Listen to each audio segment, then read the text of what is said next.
En la entrevista con el rector de la UCB, Víctor Rago, conversamos sobre las actividades que se realizaron en nuestra primera casa de estudios para estimular la solidaridad con las víctimas del megaterremoto del pasado 24 de junio.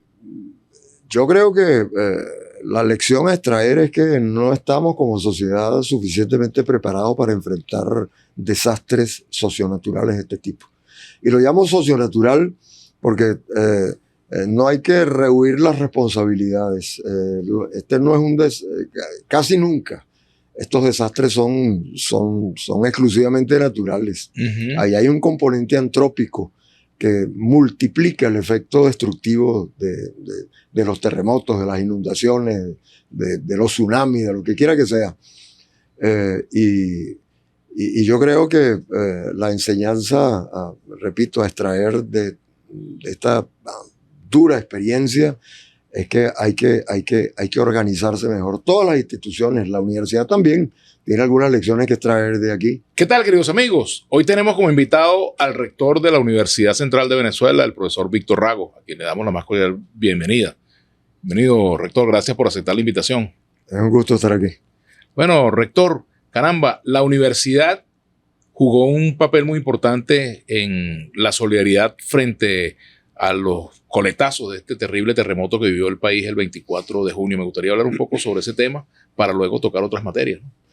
Bueno, pues quizá habría que comenzar recordando que pocas horas después del siniestro sísmico, por iniciativa estudiantil se organizó un gran centro de acopio en la universidad que permitió constatar no solamente la voluntad de trabajo del movimiento estudiantil ucebista y de otros miembros de la comunidad, de otros sectores de la comunidad universitaria que se sumaron inmediatamente a esa iniciativa, sino también la respuesta solidaria de la sociedad, que acudió, habría que decirlo, masivamente, tanto voluntarios para participar en las tareas del propio centro de acopio, como personas que a título, personas naturales y otras que representaban instituciones que fueron a llevar donaciones en volúmenes importantes. También es importante destacar, rector, el rol de algunas facultades, por ejemplo, la Facultad de Ingeniería, la Facultad de Medicina, que han estado muy activas en estos días precisamente, ¿no? Ingeniería y arquitectura. Y arquitectura, por supuesto.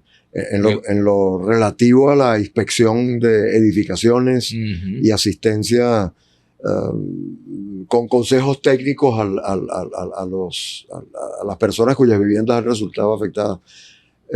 Y también para la evaluación de la propia ciudad universitaria. Sí, señor, que sufrió su coletazo. Y medicina igualmente también. En materia de salud, pues la Facultad de Medicina ha sido decisiva.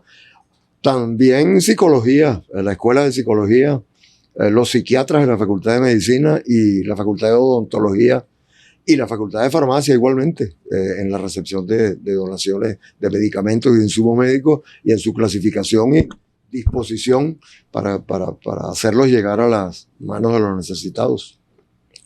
A propósito de este doblete sísmico, hay distintas opiniones con respecto al comportamiento del gobierno como tal y sus instituciones frente a un evento de esta naturaleza. No sé si tiene algún comentario al respecto. Yo tengo la impresión, creo que ha sido una impresión generalizada, de que faltó velocidad, digamos, faltó tiempo de respuesta más corto al principio. Después el gobierno ha procurado hacer lo que le toca, aparte de impartir instrucciones. Nuestras primeras comparecencias, digámoslo así, en la zona del litoral central, nos mostraron que había una gran desorganización al principio, no había con quién entenderse, a pesar de lo cual nuestros bomberos y rescatistas voluntarios y la presencia institucional también de la universidad se produjo muy temprano.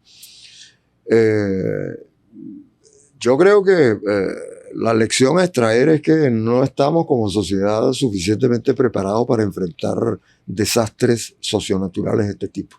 Y lo llamo socionatural porque no hay que rehuir las responsabilidades.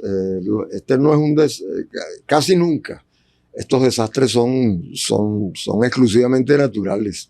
Ahí hay un componente antrópico que multiplica el efecto destructivo de los terremotos, de las inundaciones, de los tsunamis, de lo que quiera que sea. Y yo creo que la enseñanza, repito, a extraer de esta dura experiencia es que hay que organizarse mejor. Todas las instituciones, la universidad también, tiene algunas lecciones que extraer de aquí. Por ejemplo. Bueno, pues nosotros debemos incorporar a los planes de estudio de todas las carreras como asignaturas transversales todas aquellas que contribuyan a formar a los futuros profesionales y a la comunidad universitaria, a la propia comunidad universitaria, en la cultura de la prevención y en la cultura de cómo conducirse cuando efectivamente se produzca un desastre.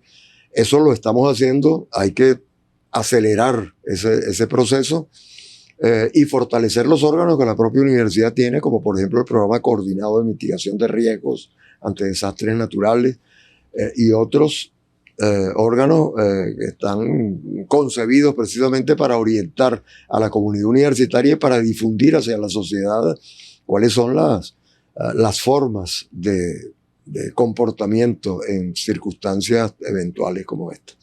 Por ejemplo, hay escuelas como la Escuela de Geografía que seguramente tendrán que actualizar alguna de los contenidos frente a ello, o por ejemplo hasta las escuelas de comunicación, por ejemplo, la de medicina, la de ingeniería, en fin, fortalecer los programas en materia de formación en cuanto a sismoresistencia, por ejemplo, digo yo, que son algunas de las cosas que quizás tendrán que adelantarse, ¿no? Sí, yo creo que en todas las carreras, todas las facultades tienen... Ontología forense, bueno, imagino que tienen... Claro. Y también hacer un inventario de los profesionales que faltan, ¿no? Me imagino, porque...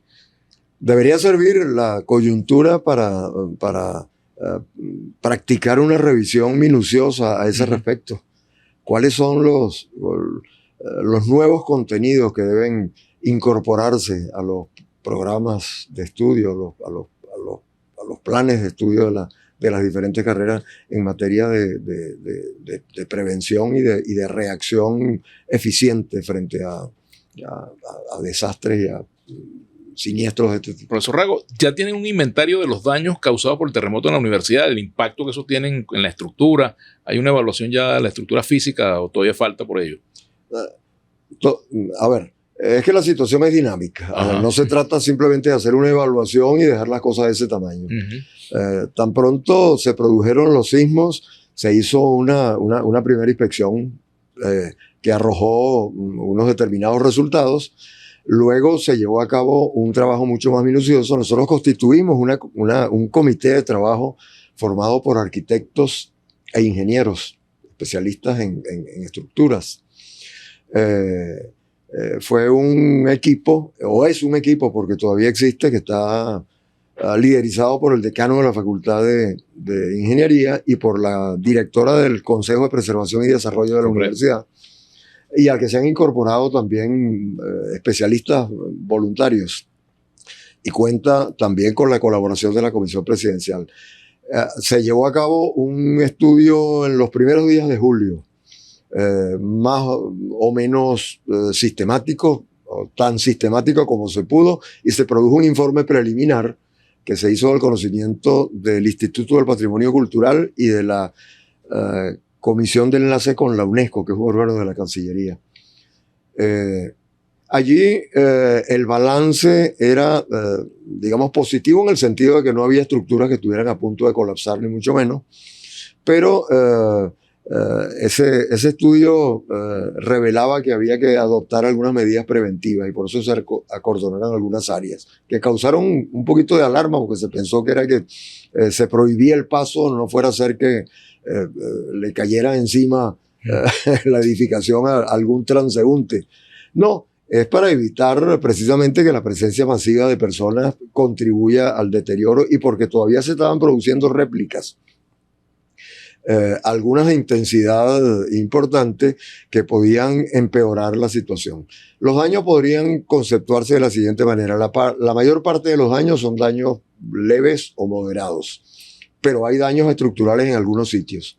Por fortuna no están concentrados en ninguna de las edificaciones, pero algunas de ellas presentan daños estructurales de moderados a severos, que ya están siendo atendidos mediante apuntalamientos convencionales o complejos, pero digamos están detectados, se sabe dónde están y qué hay que hacer.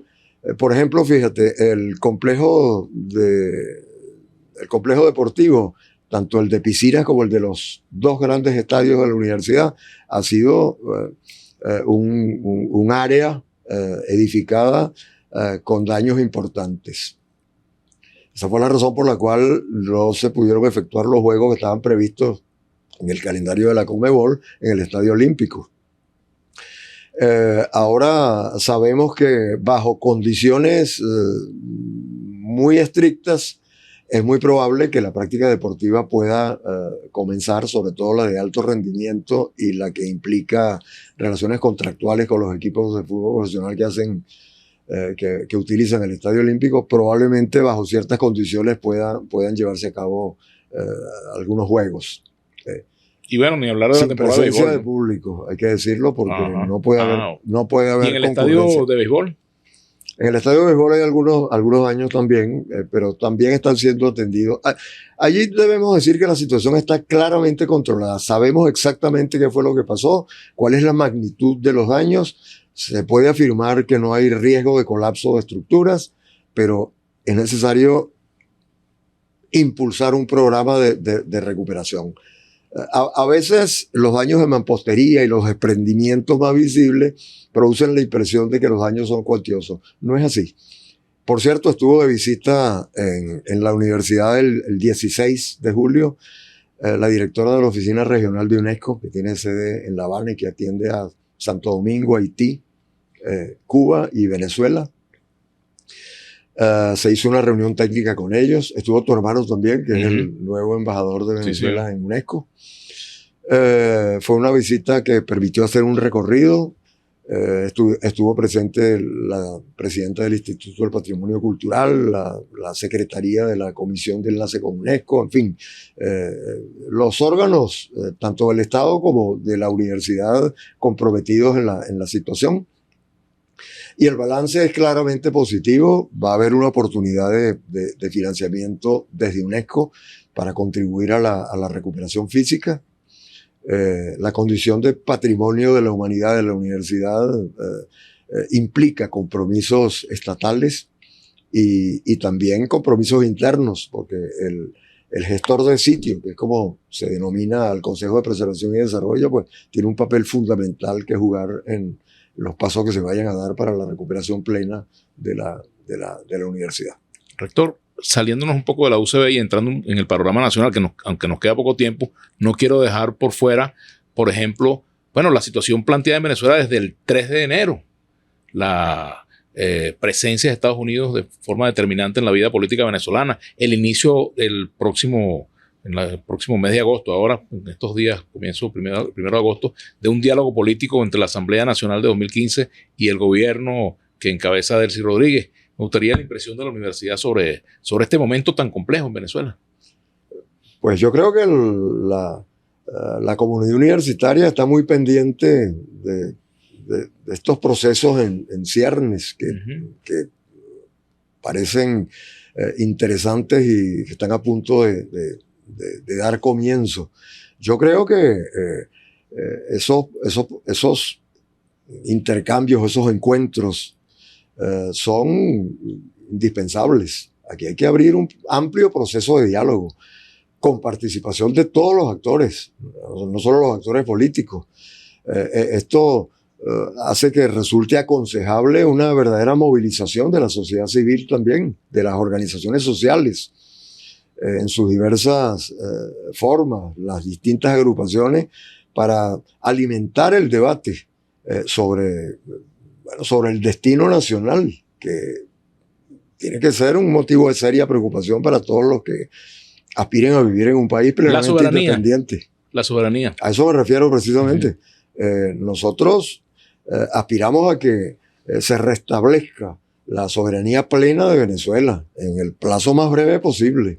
Rector, a propósito de eso, desde la casa que vence la sombra, ¿se ven más luces que sombras o más sombras que luces? No, más luces que sombras. Nosotros, en el futuro de Venezuela. En el futuro de Venezuela. ¿Y en el presente? Bueno, en el presente las luces están comenzando a iluminar para que el panorama se esclarezca. Y la universidad tiene un papel muy importante allí. A mí me parece que al gobierno nacional le convendría mucho consultar la opinión de las universidades, que no dejará las universidades no dejarán de proponer. Vamos a hacerlo para la recuperación económica, para la reactivación del aparato productivo, para la reconstrucción del país, comenzando con el capítulo inmediato que es el litoral central y las zonas afectadas por el terremoto. Pero ya ese era un programa de trabajo que debía estar en proceso de cobrar cuerpo. Claro. ¿Hay en este momento, rector, más espacio para el pensamiento crítico? ¿Usted lo percibe así? Yo lo percibo así. Hay más espacio para el pensamiento crítico. Hay que sacar provecho de las dificultades en las que nos encontramos, pero es una tarea irrenunciable e indeclinable para todo ciudadano de vocación verdaderamente democrática, la participación a través de las organizaciones existentes y la manifestación de su opinión en relación con la recuperación del país, lo que incluye la restitución de la plena soberanía nacional. Hablando de esos temas, ¿qué opina, y ya con esto vamos cerrando, rector, del anunciado retiro de Venezuela de la Corte Penal Internacional? A ver, a mí me parece que la Corte Penal Internacional es un espacio importante y en las circunstancias que conocemos no deben abandonarse esos espacios, creo yo. Yo sé que esa en particular ha conocido algunos problemas últimamente, pero yo creo que la Corte Penal Internacional y otros órganos similares son espacios con los que debe contarse. Bueno, rector, le agradezco mucho su participación.